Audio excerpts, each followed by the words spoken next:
Baik, Assalamualaikum warahmatullahi wabarakatuh. Di sini kami dari kelompok 7 kelas KMOI 1. Di sini kami akan melakukan wawancara kepada owner dari pemilik rumah makan Belut khas Surabaya. Di sini kami akan menanyakan tentang topik bagaimana tentang manajemen organisasi, sumber daya manusia, dan lain sebagainya. Bagaimana kelanjutannya?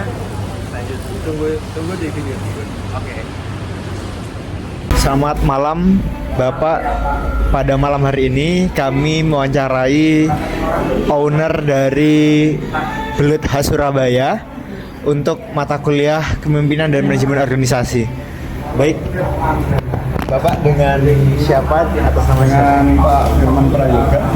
Dengan Bapak Firman Pak Prayoga, izin bertanya Bapak. Boleh. Mengenai manajemen pemasaran nih, Ya. bagaimana strategi promosi yang digunakan untuk menarik pelanggan baru dan mempertahankan pelanggan lama dalam bisnis makanan ini? Awal-awal dulu strategi promosi yang saya gunakan adalah memberikan kupon undian setiap transaksi pembelian pada makanan. Terus kupon undian tersebut digunakan untuk diundi setiap bulan sehingga dapat meningkatkan minat pelanggan untuk melakukan pembelian berulang. Selain itu promosi juga dibantu oleh beberapa influencer pada waktu itu awal-awal ya, yang dilakukan secara sukarela dengan produk dan memberikan ulasan atau penilaian kepada makanan yang di review, dicoba ya, agar membantu menarik pelanggan melalui rekomnya mereka ini. Terima kasih Bapak. Oke, selanjutnya Bapak untuk pertanyaan yang kedua, yakni mengenai manajemen pemasaran. Nah, media pemasaran apa sih yang paling efektif digunakan untuk meningkatkan penjualan produk makanan? Di mana di sini adalah Belut Surabaya ini, Pak. Menurut saya media pemasaran yang paling efektif adalah media sosial karena mampu menjangkau banyak calon pelanggan dengan cepat dan biaya yang dikeluarkan sangat relatif rendah. Selain itu promosi juga dari mulut ke mulut atau populer ya, itu sangat berpengaruh terutama kepada pelanggan yang merasa puas dengan kualitas dan merekomendasikannya kepada orang lain. Baik, Bapak mungkin bisa dilanjut ke pertanyaan kedua. Silakan ya. Baik Bapak, selanjutnya saya mau bertanya tentang bagaimana sih proses pengelolaan bahan baku agar kualitas makanan itu tetap terjaga dan tidak sampai terjadi pemborosan gitu. Pengelolaan bahan baku itu dilakukan dengan menjaga hubungan dengan dan kerjasama, terutama kualitas itu harus benar-benar terjaga. Supplier yang bisa dipercaya.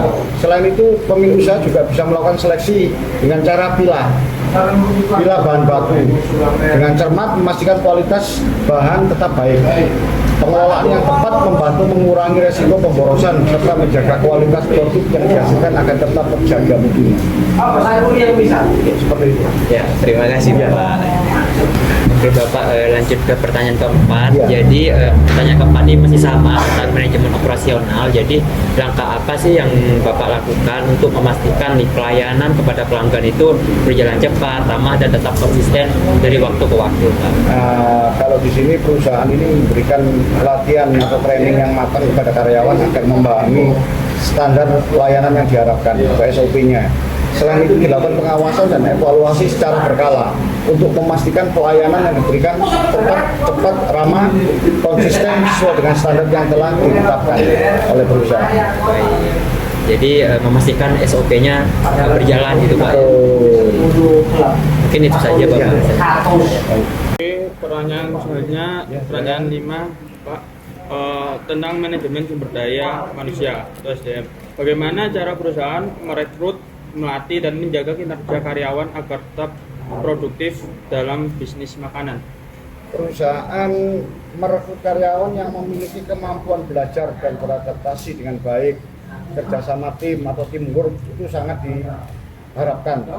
Setelah direkrut, karyawan tersebut diberikan pelatihan sesuai kebutuhan pekerjaan yang diarahkan untuk menjalankan standar operasional prosedur atau SOP yang berlaku.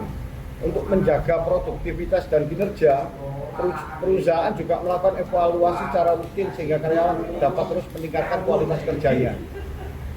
Seperti itu. Terima kasih Pak.